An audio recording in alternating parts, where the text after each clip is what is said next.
Olá pessoal, eu me chamo Paulo Magno, professor de Filosofia e Sociologia, e vou estar discutindo hoje com vocês a metafísica aristotélica, ou seja, como se dá o conhecimento em Aristóteles. Bom, nós sabemos que Aristóteles foi discípulo durante 20 anos de Platão, mas especificamente nesse assunto ele não vai concordar com o seu mestre Platão. A gente sabe que Platão vai dizer o quê? Que o conhecimento se dá, né, do contato da alma com o mundo das ideias, ou seja, o que nós conhecemos como, ou que Platão chama, né, de dualismo platônico, mundo inteligível e o mundo sensível. Aristóteles vai discordar dessa ideia e vai dizer que, na verdade, tudo começa pelos sentidos, ou seja, nada está no intelecto sem antes ter passado pelos sentidos. Vou repetir, nada está no intelecto sem antes ter passado pelos sentidos. Então, para Aristóteles, a razão ela não é só parte de memorizar ou receptora de conhecimentos, mas ela é capaz de gerar essa informação, transformar essa informação numa nova informação. Por exemplo, como é que se dá isso? Vamos imaginar um cachorro, né? Então, para que você tenha uma ideia do que seja um cachorro, para Aristóteles você tinha que ter pelo menos dois caminhos aí. Ou já ter tido contato com algum tipo de cachorro, ou ter feito alguma experiência científica, alguma pesquisa científica sobre a ideia de cachorro. Ou seja, tudo inicia, pelo menos nessa ideia, vamos visualizar a ideia de um cachorro, tudo se inicia pelos sentidos, né? Claro que os 5 sentidos que nós temos. Então, por exemplo, o que ele iria dizer para nós? Vamos imaginar aqui, vamos pegar um outro exemplo. Exemplo de que todos os cavalos são brancos. Então, o que a gente imagina?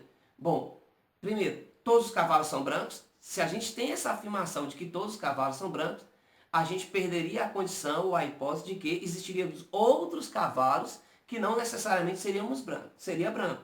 Então, por onde a gente vai caminhar aqui? Vamos pensar que na ideia de cavalo. Então, uma coisa, a gente sabe que independente da cor do cavalo, por exemplo, ou do tamanho da sua crina, ou do seu, vamos dizer assim, enfim, de qualquer uma outra característica que possa possuir o animal, o cavalo especificamente, nós sabemos que todo cavalo seria quadrúpede, por exemplo, herbívoro e mamífero. Todo cavalo seria quadrúpede, herbívoro e mamífero. O que significa isso? Significa de um ponto muito importante na teoria aristotélica para a sua metafísica, ou como se dá conhecimento, a ideia de conhecer o ser. Ou seja, conhecer o ser significa especialmente focar inicialmente na sua essência. Ou seja, o que é essa essência? É aquilo que em Aristóteles não pode ser modificado.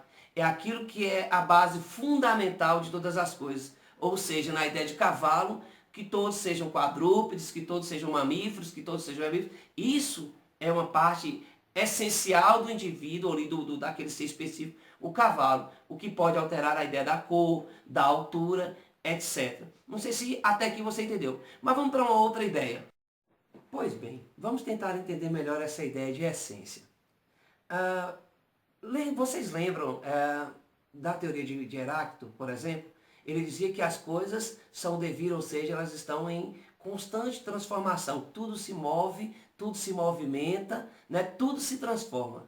Lembra daquele camarada chamado Parmênides que dizia que o ser é e o não ser não é? Ou seja, que a transformação, ou seja, as mudanças são apenas aparência e que essa ideia da essência, que Aristóteles vai chamar de essência, permanece para sempre, ou seja, ela não modificaria, que o ser é. Pois bem, vamos tentar entender a ideia de substância, que é a união dos atributos, né, ou seja, dos predicados de todas as coisas em Aristóteles. Vamos pegar um exemplo para ficar mais prático, para você entender a ideia de Aristóteles. Vamos pensar inicialmente numa maçã? Então a maçã, ela tem suas características próprias, né? Vamos dizer assim, o cheiro, o formato, as cores, ou seja, aquilo que não se pode modificar na maçã é o que Aristóteles chamaria de essência. Agora vem uma outra palavrinha, quando Aristóteles faz a união dessas duas ideias de Parmênides e Heráclito, né? Quando ele faz aí uma compactação dessas ideias, ele vai dizer assim, mas tem uma coisa que modifica. Por exemplo, a ideia da maçã, ela nasce verde, depois quando ela amadurece, ela fica vermelha, por exemplo. Nessa transformação, essa modificação, enfim, e algumas outras características, como o tamanho, uma pode ficar maior, outra menor, ou até mesmo, né, uma ideia de um tipo de maçã diferente da outra, ele chamaria isso de acidente. Então, o que é o acidente? É aquele atributo que existe no objeto, na coisa, que pode diferenciar um do outro, um objeto do outro, mas que não muda a característica principal, ou seja, a essência que dá o verdadeiro atributo de que aquilo seja realmente uma maçã. Tem uma coisa interessante também, que a Aristóteles, nessa sua ideia, nessa seu esquema de teoria do conhecimento, ele acrescenta mais duas palavrinhas que vocês precisam conhecer, né, para que vocês possam se dar bem nas provas, nos vestibulares do Enem, que é a ideia de potência e de ato. Vamos pensar numa ideia de semente. Vamos ficar com a maçã para a gente não pegar tantos exemplos, a gente se perder um pouco. Vamos ficar com a ideia da ideia de maçã. Pensa numa semente, e essa semente vai ao solo, né? E de repente ela vai germinar, vai crescer e vai ali surgir uma macieira, um pé de maçã, certo? E nessa macieira vai surgir novas maçãs, que eu já disse no exemplo anterior, que pode inicialmente ser verdinha, né, se ela não for especificamente uma maçã verde, e se tornar mais tarde uma maçã madura, uma maçã vermelha. Mas aonde está a ideia da potência aqui? Na verdade, vamos pensar mais especificamente. A potência é a ideia de existe uma semente. E nessa semente, a capacidade de ela se tornar uma macieira. Então, qual é essa potência? Essa potência, essa semente, vai ser germinada, que vai dar origem a um ato. Quem é o ato? A macieira. Ok? E nessa macieira, por sua vez, existe o que? Os frutos. E esses frutos existe também a semente.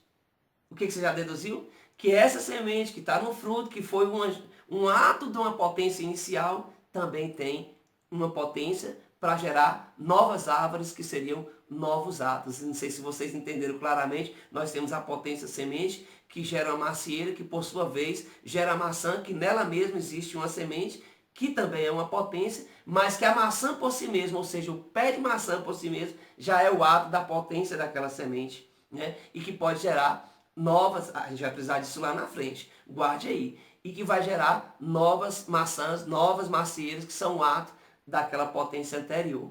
Tá dando para entender mais ou menos? Vamos para uma outra ideia aqui em Aristóteles. Veja bem, vamos tentar entender agora a teoria das quatro causas, né, em Aristóteles. Ele vai dizer o seguinte, que entender a causa das coisas é conhecer a coisa como de fato ela deveria ser e é. Por exemplo, se alguém tem uma dor de cabeça e não sabe a origem dessa dor de cabeça, como poderia tratar essa dor de cabeça? Vamos tentar entender isso melhor em um exemplo? Vamos estabelecer essas quatro causas primeiro. Vem comigo. A causa material, a causa formal, a causa eficiente e a mais importante de todas, que é aquela que vai dar significado para tudo, a causa final, né? Ou a materialidade, a eficiência, a formalidade, né? E a finalidade das coisas. Vamos pensar numa estátua, uma estátua de mármore. Então, primeira causa, vamos chamar de causa material. Ou seja, qual é a causa material dessa estátua? A causa material é o mármore, né? O material com que ela foi feita. Vamos pensar agora na causa formal. Vamos imaginar essa estátua, que forma ela tomou essa estátua, né? Qual foi a forma? Vamos pensar numa estátua, uma homenagem a Immanuel Kant, lá, uma estátua na praça de Königsberg, sua cidade natal. Então pronto, imaginemos isso. Causa material, o mármore. Causa formal, vamos dizer assim, esse formato da figura de Kant. Qual é a causa eficiente? É como algo foi feito, ou seja, como esse escultor imaginou e construiu essa imagem, essa ideia, né, daquela imagem de Kant ali. E a causa final, homenagear esse grande pensador, esse grande filósofo, o Kant. Pois bem, então você entendeu bem como é que é isso? Conhecer a causa é conhecer as coisas como elas são, e inclusive ele diria, e conhecer o que elas podem vir a ser no futuro. Ou seja, eu queria deixar aqui para encerrar esse raciocínio, né, sobre a essência das coisas, conhecer as coisas, essa valorização dos sentidos. Aristóteles diria o seguinte, se o olho tivesse uma alma, essa seria o olhar. Se o machado tivesse uma alma, essa seria o cortar. Entendendo isso, entende-se as coisas. Galera, um forte abraço, fica com Deus. Até a próxima aula. Bons estudos, sucesso e aprovação.